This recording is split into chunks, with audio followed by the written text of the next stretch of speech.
할렐루야. 반갑습니다.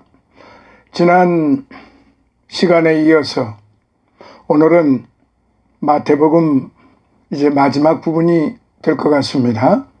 마태복음 15장이 좀 장편입니다.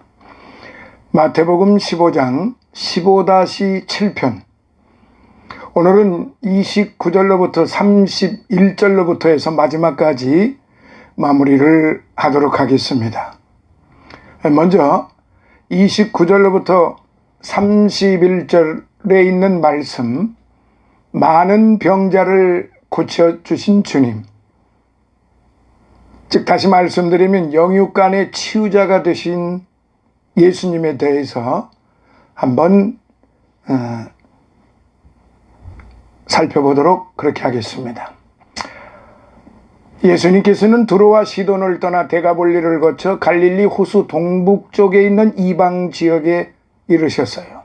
마가복음 7장 31절에 이곳 역시 이방인들이 거주하던 곳으로 데가볼리 알렉산더 대왕, 즉 BC 336년부터 323년 제위했는데 이 알렉산더와 그 휘하 장수들에 의해 세워진 그리스 식민지입니다. 데가볼리라는 곳은.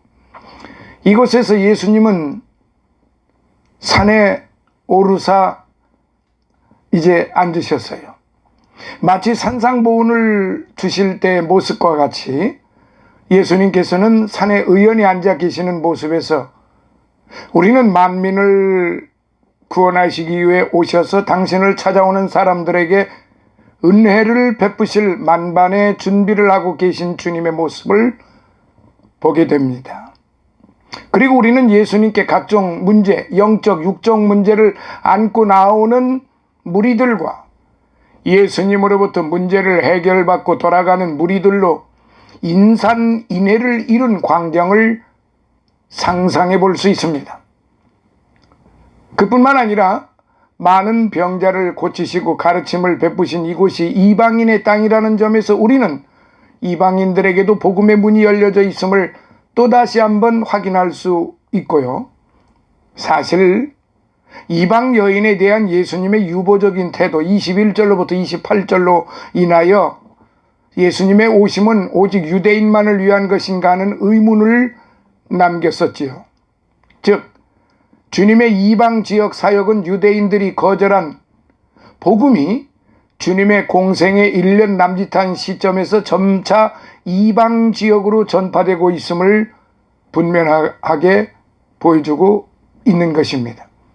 이러한 배경 아래 본문을 살펴보면은 유대인과 이방인이라는 구분 없이 만민의 구세주로 오직 예수 그리스도의 모습을 분명하게 볼 수 있어요.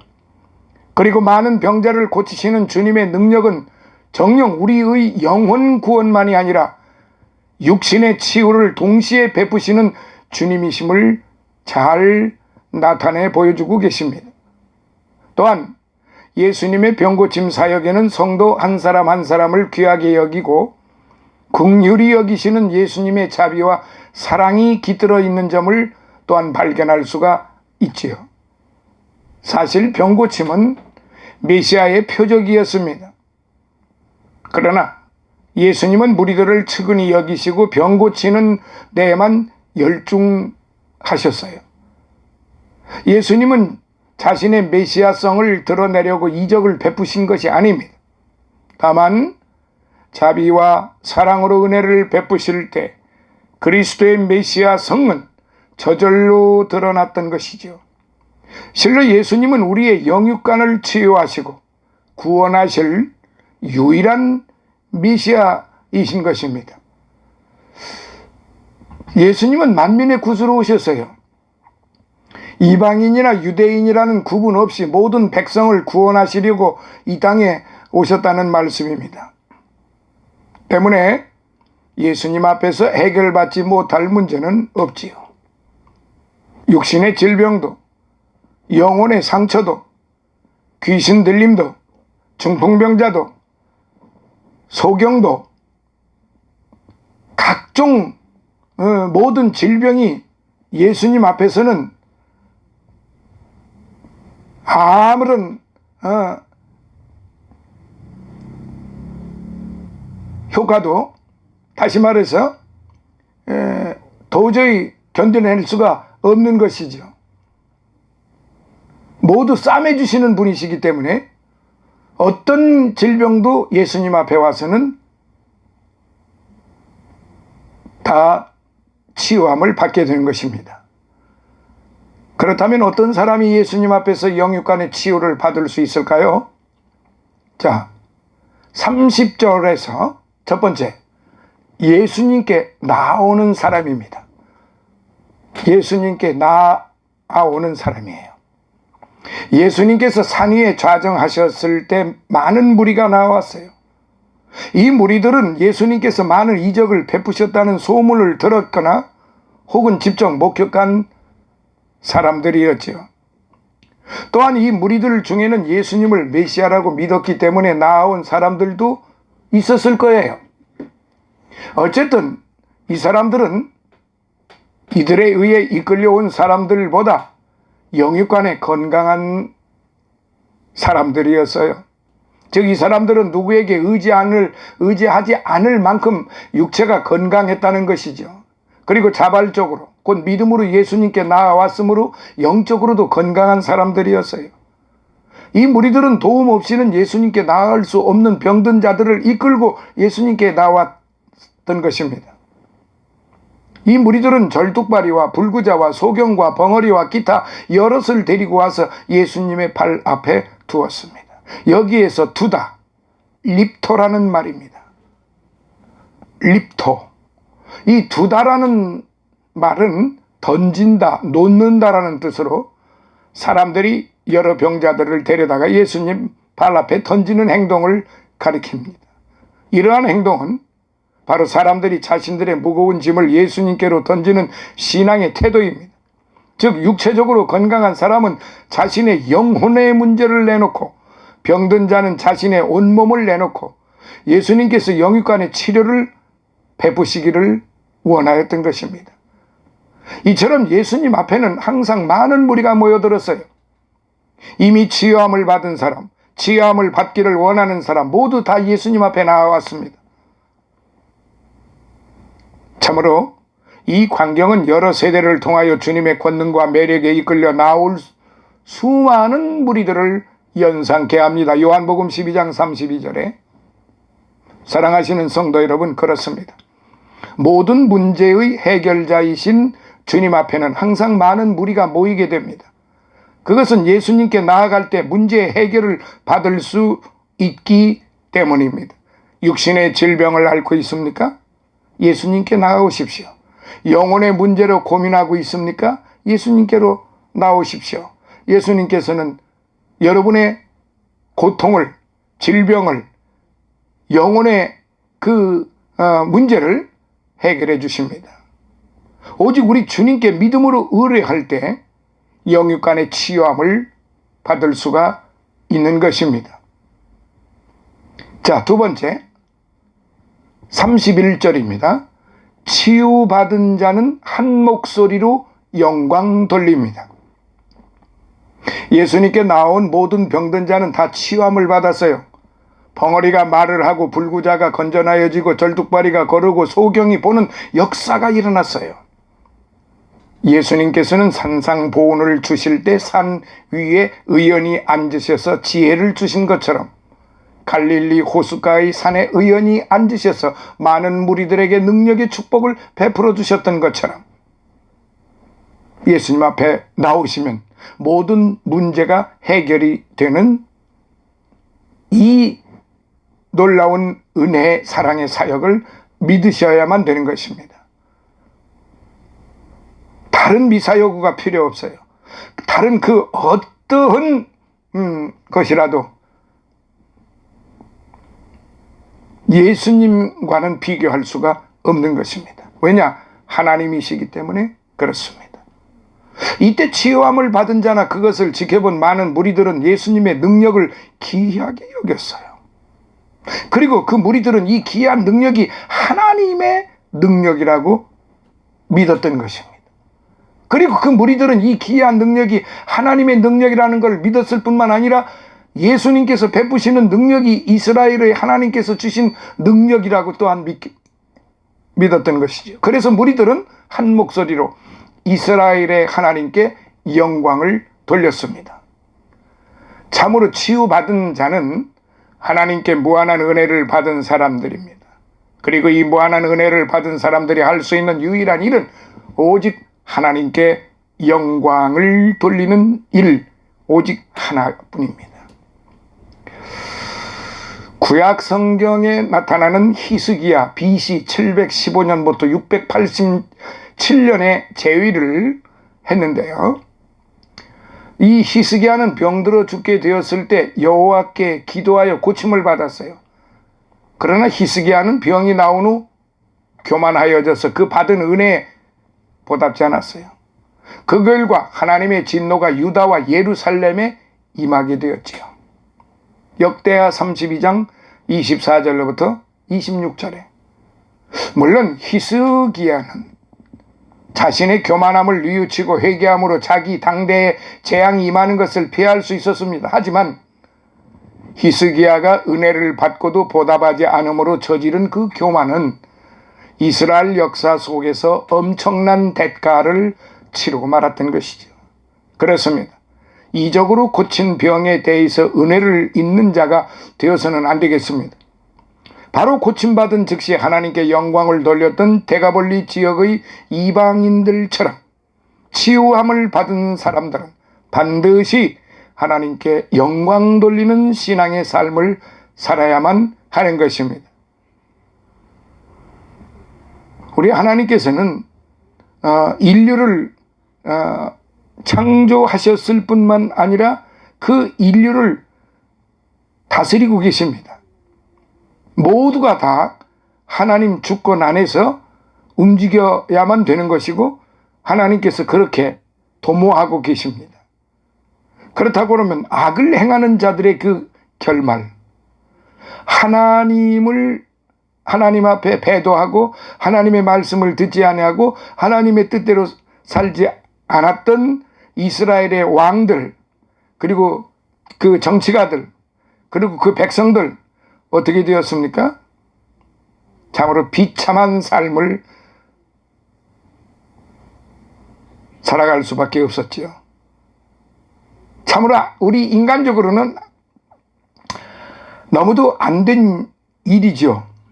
아우슈비츠 그 가스실에 끌려갔던, 그래서 남녀노소 할 것 없이 그 가스실에 들어가서 비누로 만들어져서 전쟁 물자로 쓰여졌던 이스라엘 백성들의 그 비운의 역사, 600만 명이 넘는 유대인들이 그 가스실에 들어가서 모두가 다 비누로 만들어지는 이런 비운의 역사를 유대인들이 겪었지 않습니까? 그 조상들에 의하여 지었던 그 죄의 대가가 그 자손 대대로 내려와서도 하나님의 징벌은 끝나지 않았다는 사실입니다. 우리는 이거를 알아야 돼요. 하나님은 사랑의 하나님이십니다. 그렇지만은 하나님의 뜻대로 살지 않으려고 하나님을 배반하고 하나님의 말씀을 믿지 아니하고 자기들 뜻대로 살아가는 사람들의 그 결말은 이미 우리가 고대 역사로부터 현대 역사에 이르기까지 끊임없이 쉴 의미 없이 우리의 눈으로 보고 있고 우리의 귀로 듣고 있다는 사실입니다. 지금 이 시간에도 끊임없이 살벌한 그 전쟁의 도가니 속에서 무참하게 짓밟혀가는 인생들의 그 모습 한번 살펴보세요. 아니 멀리 뭐 다른 나라 살펴볼 것도 없고 우리나라 지금 이 현대 21세기 우리가 살고 있는 지금 이 시대, 이 시간, 오늘 한번 살펴보세요. 방관해서는 안 됩니다.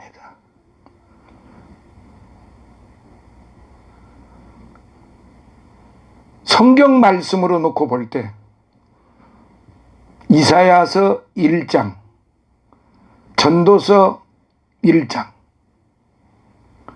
꼭 읽어보세요. 이사야서 1장 1절로부터 끝절까지 꼭 읽어보세요. 전도서 1장 1절로부터 끝절까지 꼭 읽어보세요. 우리 인생이 어떤 인생인지, 그리고 우리 인생이 어떻게 살고 있는지, 그리고 우리 인생의 결말이 어떻게 되어지는지, 제 생각이 아니고 제 말이 아니라 하나님의 말씀으로 거기 정확하게 기록이 되어 있습니다. 사랑하시는 여러분, 머뭇머뭇해서도 안 되고 지체해서도 안 되고,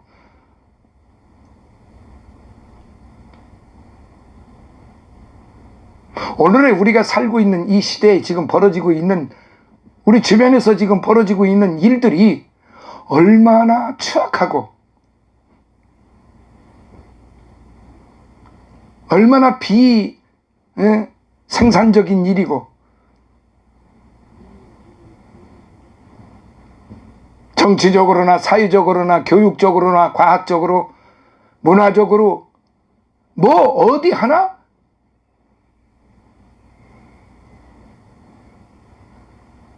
온전한 데가 없지 않습니까? 뭐 나만 잘 살면 되지, 나는 뭐 그런 거하고는 상관이 없어, 내가 가지고 있는 거 가지고 뭐 잘 먹고 잘 살면 되지, 뭐. 천만의 말씀이 옳시다.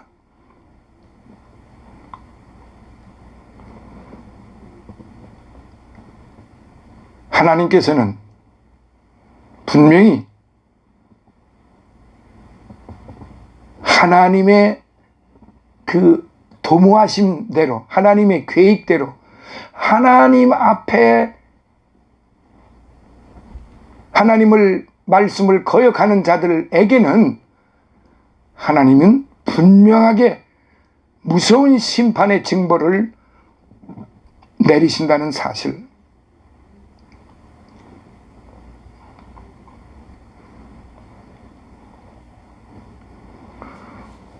사랑하시는 성도 여러분, 우리는 예수님께 나오는 모든 사람이 영육간의 치유함을 받고 기뻐하며 하나님께 영광 돌리는 것을 이제 이 15장을 통해서 보았습니다. 예수님은 이방인이라고 마다하지 않으세요. 병자라고 해서 내치시지 않으세요. 예수님은 당신께 나오는 모든 사람들을 위로하세요. 치료해 주세요. 궁극적으로 구원해 주세요. 그럼에도 불구하고 우리가 해결받지 못하면 무엇 때문이겠습니까? 주께 나아오지 않기 때문입니다. 주님께 모든 것을 내어놓고 의뢰하지 않기 때문입니다. 예수님께 의뢰하지 않고 스스로 해결해보려고 하는 교만방자한 때문입니다. 그래서 신약 성경 야고보는 이렇게 기록하였습니다. 야고보서 4장 3절로부터 6절. 구하여도 받지 못하면 정욕으로 쓰려고 잘못 구함이라. 그러나 더욱 큰 은혜를 주시나니 그러므로 일렀으되 하나님이 교만한 자를 물리치시고 겸손한 자에게 은혜를 주신다 하였느니라. 아멘. 정령 성도는 모든 문제 해결자이신 주 안에서 해결받지 못하고 있는 이유가 곧 내게 있다는 사실을 명심하고 오늘 나로 하여금 은혜 받지 못하게 하는 요인이 무엇인가를 되돌아보아야 합니다. 그리고 겸손히 주님 앞에 나와야 됩니다. 모든 것을 털어놓고 말이에요. 여러분 시편 37편을 한번 읽어보세요. 여호와 하나님께 의뢰하라. 여호와 하나님께 맡기라. 여호와 하나님을 기쁘게 하라. 그러면 내 빛이 정오의 빛같이, 너를 정오의 빛같이 빛나게 해주시리라. 시편 37편 1절부터 7절까지 한번 쭉 읽어보세요. 하나님께서는 지금 이 시간에도 오늘 저와 여러분들에게 내게 오라 지금 그렇게 말씀하세요. 그래서 하나님께 나오는 자는 분명히 문제 해결을 받게 되는 것입니다. 그리고 이제 32절로부터 39절 이 말씀을 다시 한번 살펴보면 4,000명을 먹이신 기적의 말씀, 기적의 장입니다. 우리의 필요를 풍성히 채워주시는 주님이에요. 여기에서 그 의미를 우리가 다시 한번 느낄 수 있습니다. 그 은혜를 풍성하신 하나님의 그 돌보아 주심을 우리는 이 32절로부터 39절을 통해서 다시 한번 분명하게 느낄 수가 있습니다. 사랑하시는 성도 여러분, 영육간의 모든 고통을 근본적으로 치료하시는 분으로서 많은 병든 자를 고치신 예수님은 굶주린 무리들을 위하여 음식을 풍성하게 마련해 주심으로써 또 한 번 메시아로서 당신의 초월적인 능력을 보여주신 것입니다.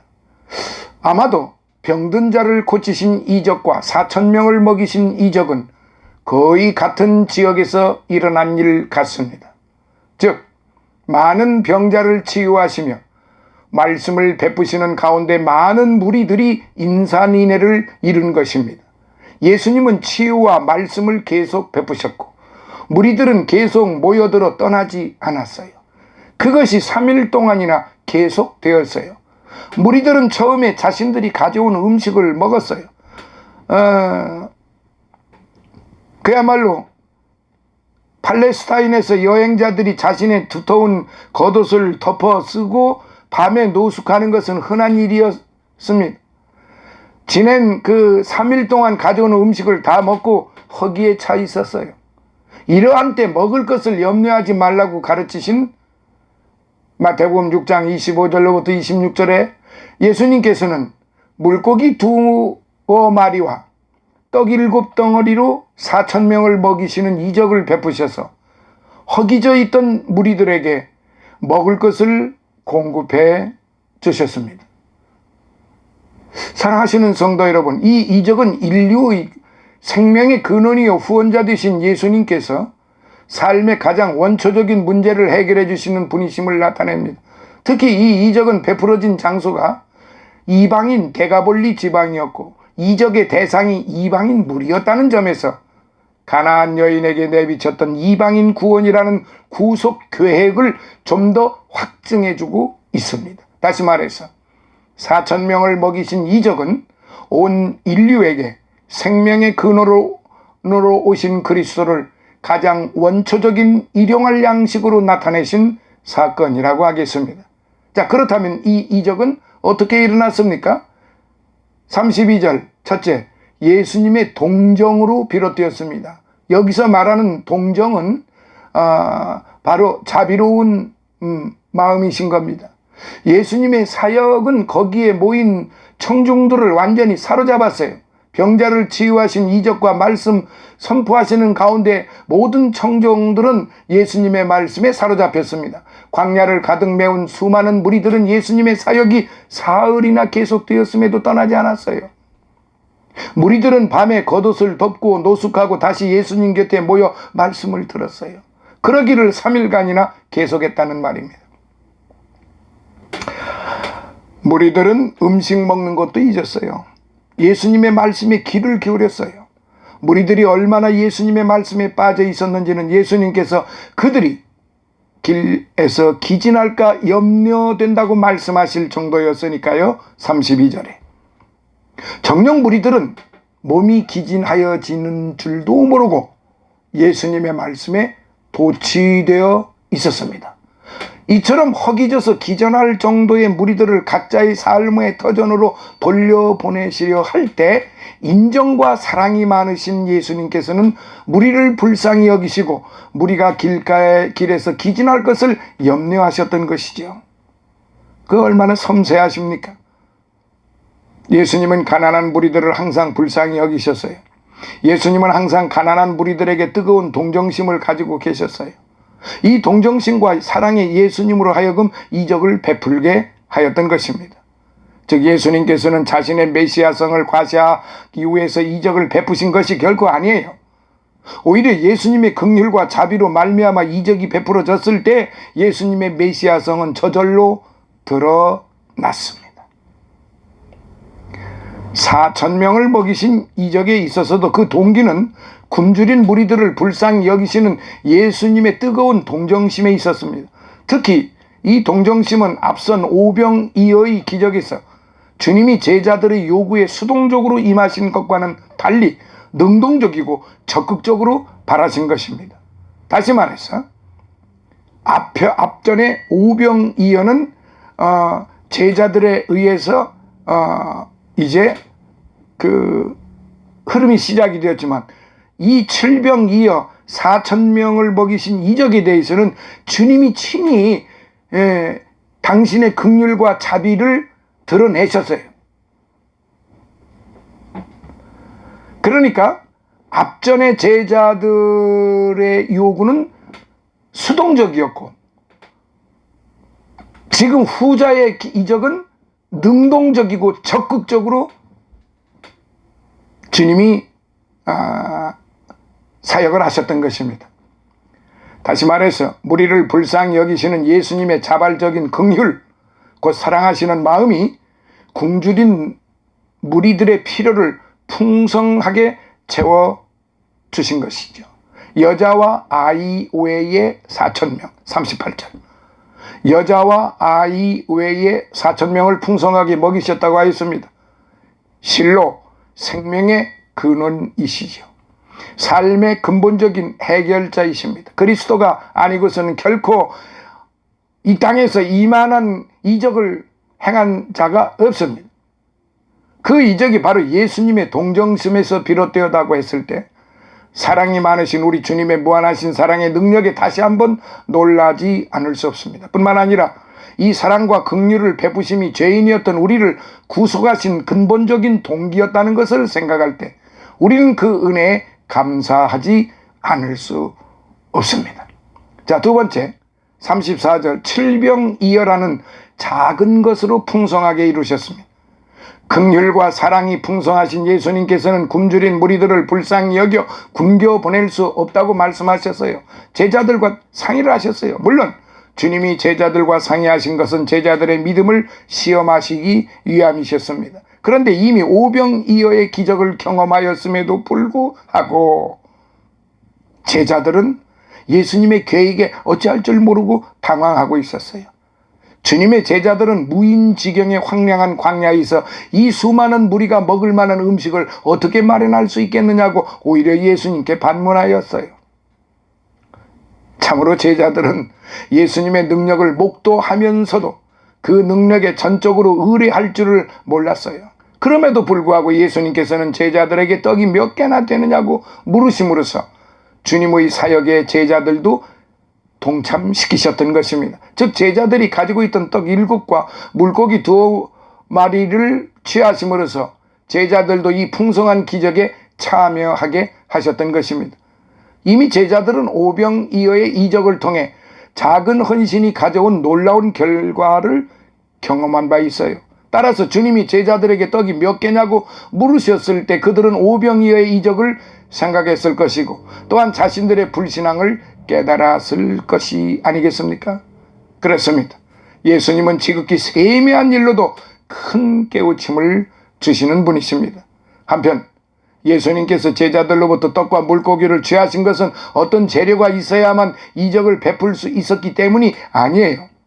예수님은 떡이 없어도 기적을 베푸실 수 있어요. 떡 7덩이와 생선 2마리로 수많은 무리를 먹이실 수 있는 분이 꼭 어떤 재료를 필요로 하시겠어요?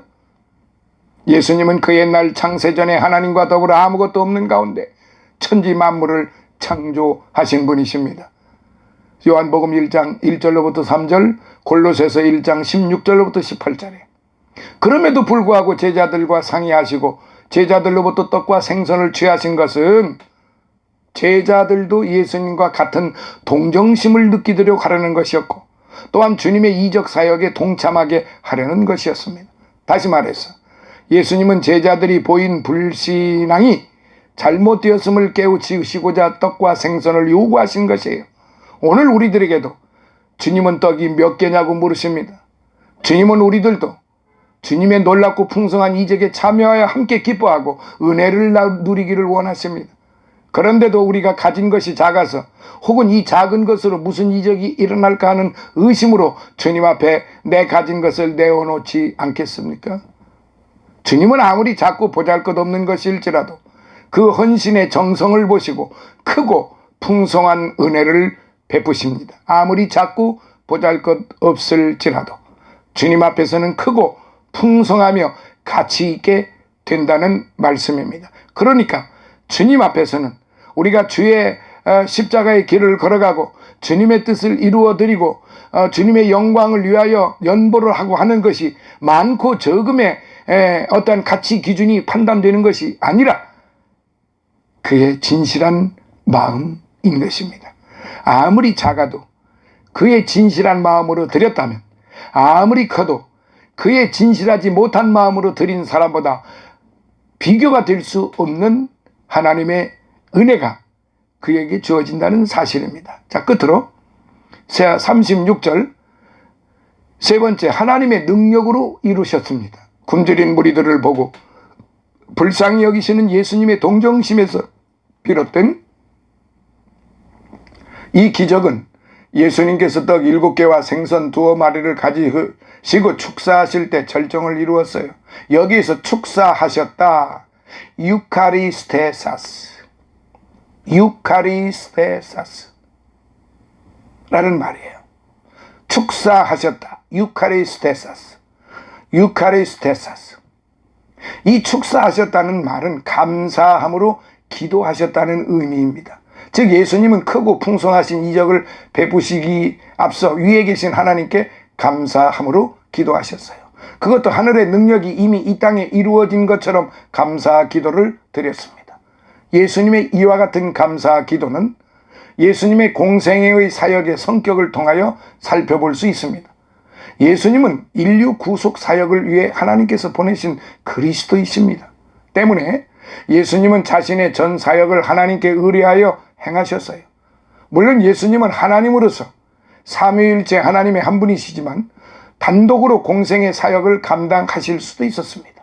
그럼에도 불구하고 예수님은 전적으로 하나님의 구속 계획에 따랐습니다. 이런 맥락에서 볼 때 예수님은 이적을 베푸실 때 기도하시고 하늘을 우러러 축사하셨습니다. 결국 예수님은 여러 기적과 은사를 베푸셨지만 전적으로 하나님 뜻 안에서 행하셨던 것입니다. 그러므로 본문에 나타난 4,000명을 먹이신 이적도 하나님의 뜻 안에서 이루어진 이적이요 하늘의 능력으로 이루어진 이적이라고 하겠습니다. 마무리하겠습니다. 예수님은 하나님으로서 특별히 기도하실 필요가 없으셨음에도 감사 기도하심으로써 제자들은 물론 그곳에 모인 많은 무리들에게 감사와 기도의 본을 보여주셨습니다. 본문에서 예수님의 풍성한 이적을 맛본 무리들이 하나님께 영광 돌렸다는 기록이 나타나지 않는데 아마도 무리들은 허기진 배를 채우느라 정신없이 먹다가 하나님께 영광 돌리는 일을 잊었는지도 모릅니다. 하지만 이같이 큰 이적을 보았고 또 그 결과를 취한 무리들은 분명 하나님께 영광 돌렸을 것입니다. 이처럼 성도들은 예수님께서 보여주신 기도의 모범을 생활화해야 하겠습니다. 왜냐하면 그것은 예수님께서 본을 보이셨기 때문입니다. 우리는 예수님의 제자된 삶을 사는 거룩하고 복되고 보배롭고 존귀한 성도로서 예수님의 본을 따라야 하지 않겠습니까? 또한 하나님께 감사 기도하는 것은 하나님께로부터의 축복을 갈망하는 자의 적절한 태도라고 봅니다. 오늘 저와 여러분들은 더욱 큰 자비를 구하고 또 받게 될 때 마땅히 감사할 줄 아는 성도가 되시기를 간절히 바랍니다. 사랑하시는 성도 여러분, 이제 마태복음 15장 장장 7편에 이르기까지